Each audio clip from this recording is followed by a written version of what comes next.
नमस्कार, जय हिंद, वंदे मातरम। एक बार फिर से आपका बहुत बहुत स्वागत है कर्नाटक विधानसभा 2023 के अंदर। आपको बता दें कि कर्नाटक के अंदर 2023 के अंदर चुनाव है और इससे पहले कर्नाटक का फाइनल ओपिनियन पोल निकल के आ चुका है। कर्नाटक में अब की बार कई पार्टियां इलेक्शन चुनाव लड़ने की तैयारियां कर रही है, तो आम आदमी पार्टी भी अब की बार कर्नाटक के मैदान में उतर चुकी है। तो क्या डबल इंजन की सरकार, कांग्रेस की सरकार या फिर आम आदमी पार्टी की सरकार बनेगी? आपको बता दें कि कर्नाटक के अंदर जेडीएस भी तैयारी कर रही है और किसकी बनेगी सरकार। 224 सीटों पर सबसे पहला सटीक और ओपिनियन पोल निकल के आ चुका है। सी वोटर्स और फलोदी सट्टा बाजार ने आज का जो ओपिनियन पोल घोषित किया, बहुत ही बड़ा और चौंकाने वाला। इस ओपिनियन पोल को देखते हुए सभी पार्टियों की नींदें उड़ चुकी है कि अब की बार कर्नाटक में किसकी बनेगी सरकार। क्या कर्नाटक के अंदर अपना सरकार बचा पाएगी या फिर कांग्रेस सरकार बनेगी? 2023 के अंदर कुल देखा जाए तो अपने देश के अंदर 9 राज्यों के हमें चुनाव है और 9 राज्यों की अगर बात करें तो कर्नाटक सबसे अहम राज्य है, जहां पर कुल 224 सीटों पर चुनाव है और सबसे ज़्यादा 224 सीट कर्नाटक के अंदर है। कर्नाटक की और देखा जाए तो सभी पार्टियों की निगाह टिकी हुई है कि कर्नाटक के अंदर अब की बार किसकी बनेगी सरकार। क्या हर पार्टी अपनी ओर से पूरी दमखम के साथ तैयारियां कर चुकी है। 224 सीटों का ओपिनियन पोल जारी हो चुका। हर एक सीट के बारे में विस्तार से बताएंगे कि कौन सी सीट किस पार्टी को मिलती हुई। कर्नाटक की अगर बात करें हम 224 सीटों में से पहली सीट की, अगर मैसूर जिला जहां पर कुल 10 सीट है, 10 में से बीजेपी को 3, जेडीएस को 2, कांग्रेस को 7 सीट मिल रही है, तो अन्य को यहाँ पर 0 सीट पर मिलता हुआ दिखाई दे रहा है। अगर हम बागलकोट की बात करें तो कुल 7 सीटें, जहाँ बीजेपी को 2, जेडीएस को 1, कांग्रेस को 3 और अन्य के खाते में 1 सीट जाती हुई दिखाई दे रही है। बेल्लारी की बात करें, बेल्लारी जिले के अंदर 9 सीट है, 9 में से बीजेपी को 3, जेडीएस को 2, कांग्रेस को 4, यहाँ पर अन्य को 0 सीट मिलती हुई दिखाई दे रही है।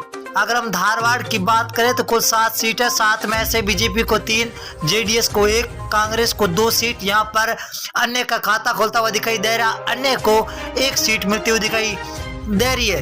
अगर हम कोलार जिले की बात करें तो कुल 5 सीट है, 5 में से बीजेपी को 2, जेडीएस को 0, कांग्रेस यहाँ पर 3 पर है, तो यहाँ पर अन्य को 0 सीट मिलती हुई दिखाई दे रही है। उत्तर कन्नड़ की बात करें तो कुल 6 सीट है, 6 में से बीजेपी को 2, जेडीएस 0 पर है, तो कांग्रेस यहाँ पर 4 सीटों पर सबसे आगे चलती हुई दिखाई दे रही है।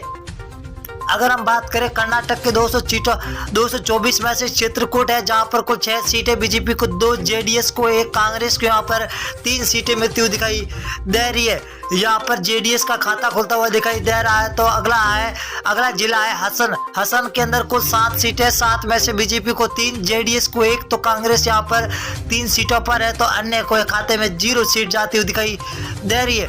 अगली विधानसभा है बीवीएम पश्चिमी दक्षिण, जहां पर कुल 8 सीटें हैं, 8 में से बीजेपी को 3, जेडीएस 0 पर है, तो कांग्रेस 4 सीट पर, अन्य को खाते में 1 सीट जाती हुई दिखाई दे रही है। बीवीएमपी मध्य, जहां पर कुल 8 सीटें, 8 में से बीजेपी को 2, जेडीएस को 1, कांग्रेस को 4 सीटें मिलती हुई दिखाई दे रही। यहाँ पर बीजेपी और कांग्रेस बीच में सीधी टक्कर होती हुई दिखाई दे रही है।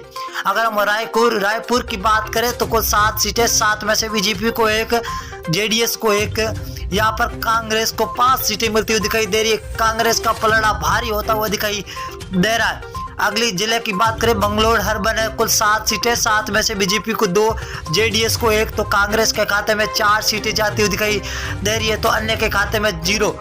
तुमकुर के अंदर 10 सीट है, 10 में से बीजेपी को 3, जेडीएस को 2, तो कांग्रेस यहाँ पर 6 सीटों के साथ सबसे आगे सरकार अब की बार बनती हुई दिखाई दे रही है।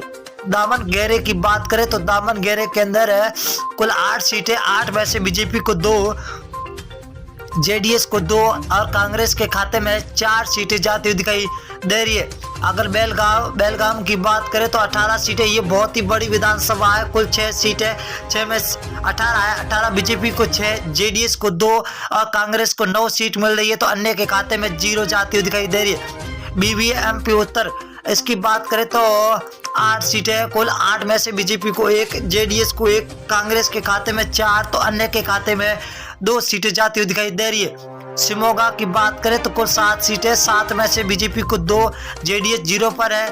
तो यहाँ पर कांग्रेस का 5 सीटों के साथ सबसे आगे चलना यहाँ पर बताया जा रहा है। अगली विधानसभा की बात करें तो बीजापुर जिला है, जहां पर कुल 8 सीटें, बीजेपी को 4, जेडीएस को 1, कांग्रेस के खाते में 3 सीटें जा रही है तो अन्य को 0 सीट मिलती हुई दिखाई दे रही है।